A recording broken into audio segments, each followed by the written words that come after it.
ಜಗನ್ನಾಥ ದೇವ್ರು ನೋಡ್ರಿ ಭಾಳ ಚಂದ ಇದ್ದಾನೆ. ಅವನ್ನ ಎಷ್ಟು ಬಾರಿ ದರ್ಶನ ಮಾಡಿದರೂ ಕೂಡ ಕಡಿಮೆನೇ. ಎಲ್ಲರೂ ಒಂದು ಸತ ಹೋಗ್ರಿ. ಎಲ್ಲ ಜೀವನದೊಳಗೆ ಜಂಜಾಟ ಇದ್ದದ್ದುವೆ.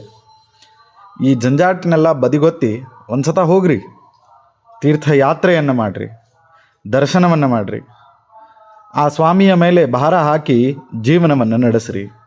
ಎಲ್ಲವೂ ಕೂಡ ಒಳ್ಳೆಯದಾಗ್ತದೆ, ಯಾವ ಸಂಶಯನೂ ಇಲ್ಲ. ನಾವು ಕೂಡ ಆ ಜಗನ್ನಾಥನ ದರ್ಶನವನ್ನು ಈ ವರ್ಷದ ಯಾತ್ರೆಯಲ್ಲಿ ದರ್ಶನ ಮಾಡ್ಕೊಳ್ಬೇಕು ಅಂತ ಹೊರಟ್ರಿ. ನಮಗೆ ಯಾವುದೇ ಕಾರಣಕ್ಕೂ ಕೂಡ ಯಾತ್ರೆಯನ್ನು ಮುಗಿಸ್ಲಿಕ್ಕೆ ಮನಸ್ಸಿದ್ದಿದ್ದಿಲ್ಲ. ಆದರೆ ಆ ಸ್ವಾಮಿ ಜಗನ್ನಾಥನ ಸನ್ನಿಧಾನದಲ್ಲಿ ನಾವು ಸೇವೆಯನ್ನು ಸಲ್ಲಿಸಬೇಕು ಅಂತ ಅಂದ್ಕೊಂಡಾಗ ಸೇವಾಕ್ಕೆ ಅವಕಾಶ ಕೊಟ್ಟ. ಅದೇ ರೀತಿಯಾಗಿ ಮರಳಿ ಎಷ್ಟೋ ಜವಾಬ್ದಾರಿಗಳ ಗೂಡಿಗೆ ನಾವು ಹಳ್ಳಿ ಸೇರಬೇಕಾಗಿತ್ತು. ಮನುಷ್ಯನ ಜೀವನ ಇಷ್ಟೇ ಅನ್ನಿಸ್ತು. ಜವಾಬ್ದಾರಿಗಳು ಬಂದಾಗ ಯಾರೂ ಕೂಡ ಆ ಜವಾಬ್ದಾರಿಗಳನ್ನು ಹಿಂದೆ ಎಳಿಲಿಕ್ಕೆ ಸಾಧ್ಯ ಇಲ್ಲ. ನಾವು ನಮ್ಮ ಜವಾಬ್ದಾರಿಗಳನ್ನು ಮಾಡಲೇಬೇಕು. ಆದ್ದರಿಂದ ತಪ್ಪದೆ ಜಗನ್ನಾಥ ದರ್ಶನ ಮಾಡಿಕೊಳ್ಳ್ರಿ. ಜೈ ಜಗನ್ನಾಥ್.